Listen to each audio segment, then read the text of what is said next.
nós vamos conversar agora com o secretário da Fazenda aqui de São Paulo, Henrique Meirelles, ex-presidente do Banco Central, ex-ministro da Fazenda. Doutor Henrique Meirelles, boa tarde. Boa tarde, como vai, Denise? Tudo bem? Tudo certo, doutor Henrique Meirelles. Eu queria saber como é que o senhor está vendo toda essa situação do ponto de vista econômico, essa discussão que nós estamos tendo. O presidente Bolsonaro fez uma videoconferência hoje com lideranças aí do G20 para se tentar uma saída global, é um problema global. E eu queria saber, o fôlego financeiro de São Paulo, como é que fica a relação com o governo federal, já que há divergências políticas, inclusive em relação a procedimentos no combate à pandemia. Como é que está a situação hoje? Olha, em primeiro lugar, é importante dizer que essa crise é completamente diferente das crises anteriores e, portanto, gera muita confusão. Por quê? Porque as crises anteriores, se você tomar como exemplo a crise de 2008 e a crise de 2015, 16, na crise de 2008 a raiz era estritamente financeira. Os bancos americanos tinham quebrado, entrado em insolvência em função do subprime, daquela crise do subprime. Os europeus entraram em seguida em função também de crédito imobiliário. Com isso, as linhas de crédito internacionais desses bancos foram cortadas imediatamente e representavam no Brasil 20% do total do crédito no Brasil. Isso gerou uma crise grande aqui de crédito, que gerou, em consequência, também uma crise nos mercados de derivativos de grandes empresas, etc., que tinham vendido dólar no mercado futuro, etc. Tudo bem.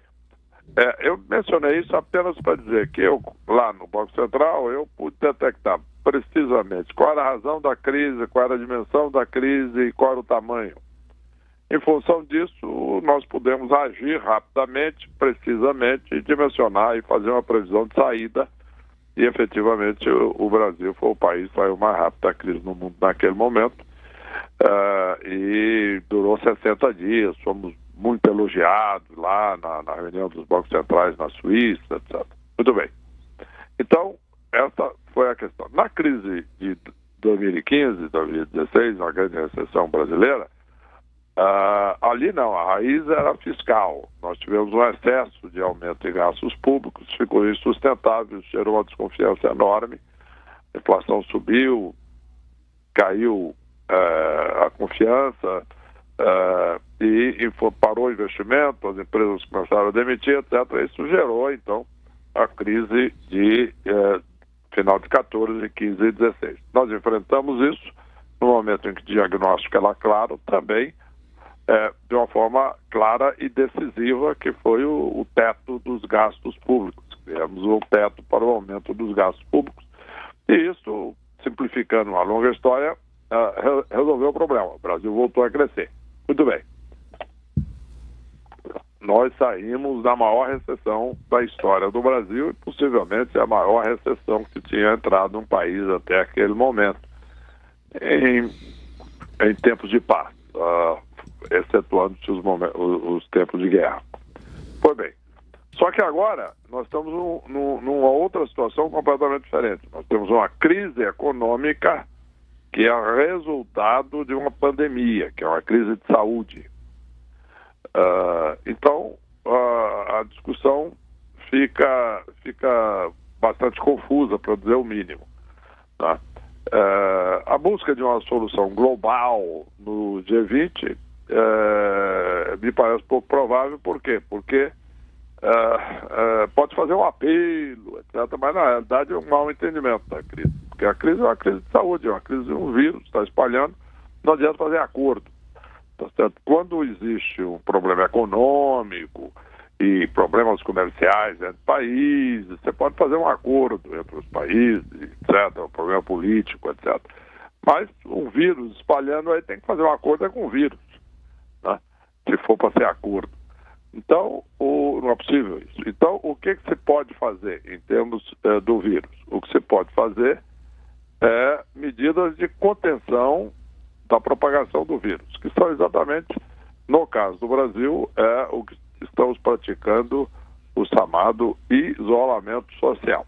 O que é o isolamento social? É isso, a recomendação para a população ficar em casa, etc., o fechamento das atividades que geram grande aglomeração de gente, o comércio não essencial, presencial, quer dizer, continua a entrega através do comércio via internet, ou pedidos, etc. As entregas continuam e continua tudo normalmente, mas evitando ao máximo a aglomeração de pessoas nas ruas, etc. E adotando, muitas empresas adotando e também no governo, o teletrabalho, vocês estavam discutindo aí a questão judiciária, etc., e outras áreas. Agora, então, Henrique Meirelles, a situação de São Paulo, ela pode correr em paralelo a tudo que vem sendo discutido no âmbito federal, porque eu sei que o senhor teve conversas hoje também com os CEOs dos bancos, tentando viabilizar soluções para o Estado, a questão das empresas, há uma grande preocupação com a desativação da economia. O que São Paulo pode fazer ou está fazendo nesse sentido? Aí, então, Denise, primeiro, nós temos que bloquear a expansão do vírus, número 1. Porque não adianta tomar medida econômica, isso é que eu estou explicando, é importante deixar claro isso. Não adianta tomar medida econômica se o vírus começa a contaminar cada vez mais um bom número de pessoas. Não adianta. Vou preocupar, se eu achasse, por exemplo, aí é o erro diagnóstico. O problema é econômico, sai todo mundo correndo, deixa o vírus espalhar, não resolve. Porque aí começa a acontecer o que está acontecendo na Espanha, por exemplo, na Itália, morrendo centenas de pessoas por dia, espalhando cada vez mais, gera o pânico, cria um risco para as pessoas inaceitável, e aí a crise econômica é pior. Muito bem.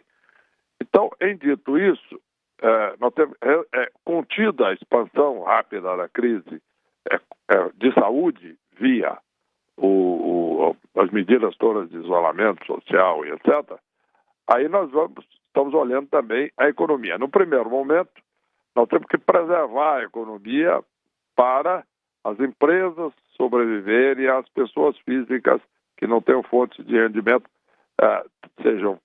tenham um salário mínimo, uma fonte de rendimento, por exemplo, e, muito importante, a preservação dos empregos. Para isso, as empresas precisam ser financiadas para isso. Então, existem várias coisas. O governo de São Paulo está oferecendo, através do Banco de Desenvolvimento de São Paulo, empréstimos para médias, pequenas e microempresas, para que elas possam se financiar, pagar as despesas durante essa crise, a juros baixos, etc., bem baixos, muito abaixo do que se pratica no mercado, e prazos muito longos e carências muito longas. Então, isto é um tipo de coisas que está, digamos assim, no âmbito do Estado fazer. Preservar as empresas, depois de preservar as pessoas. A partir daí, existe também uma linha de crédito do Banco do Povo, que é do governo de São Paulo, de linhas de crédito para pessoas físicas também, a juros baixos, para pessoas físicas de baixa renda. Né? Então, isto é medidas importantíssimas. Por outro lado, tem as ações que são decisivas de governos centrais, que são dois tipos de medidas. Primeiro, o Banco Central.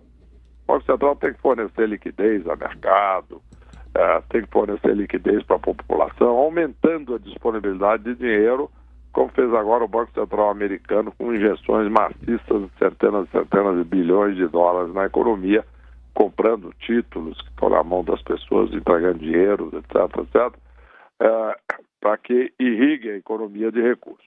Muito bem.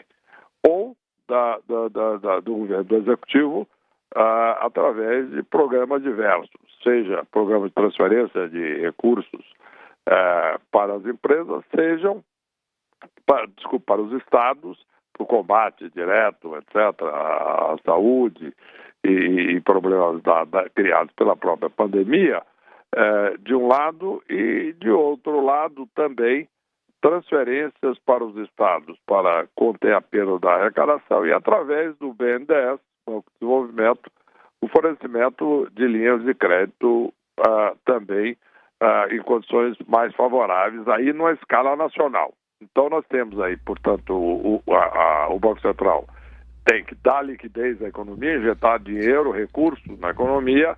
O governo central, executivo, através do Banco de Desenvolvimento, etc., e através de diversos programas sociais, para dar uma sustentação de renda. E a Inglaterra, por exemplo, adotou um programa muito interessante, que o governo inglês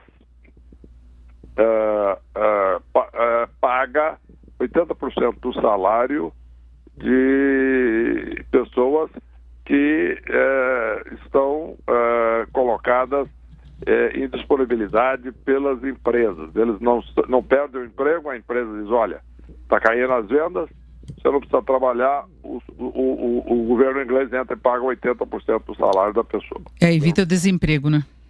Exatamente. Isso é fundamental. Isso o Brasil não chegou lá ainda. Então, esse tipo de questão que eu estou dizendo, Denise, é importante por quê? Porque nós temos que diagnosticar essa crise é diferente. Porque a raiz da crise não é econômica. Então não adianta só querer proteger a economia. Não. Isso não vai dar certo. Porque nós temos que, primeiro, combater a propagação do vírus. Número 1. Tratar quem ficou doente. Número 2. Número 3. Proteger as empresas e as pessoas do decréscimo da atividade, da queda de vendas, etc., evitar desemprego, como mencionamos, etc. E, agora, a crise só vai resolver, isso é o ponto fundamental, não vai resolver com medida econômica. Podemos fazer o que for, se o vírus continuar contaminando e espalhando. Entendeu? Esse é o problema. Então, nós temos, sim, que evitar e ter medidas duras. E teve a própria China, que hesitou um pouco no começo e teve uma crise enorme, principalmente na região de Wuhan, inclusive porque não sabiam, não entendiam o que estava acontecendo. Da gravidade, né?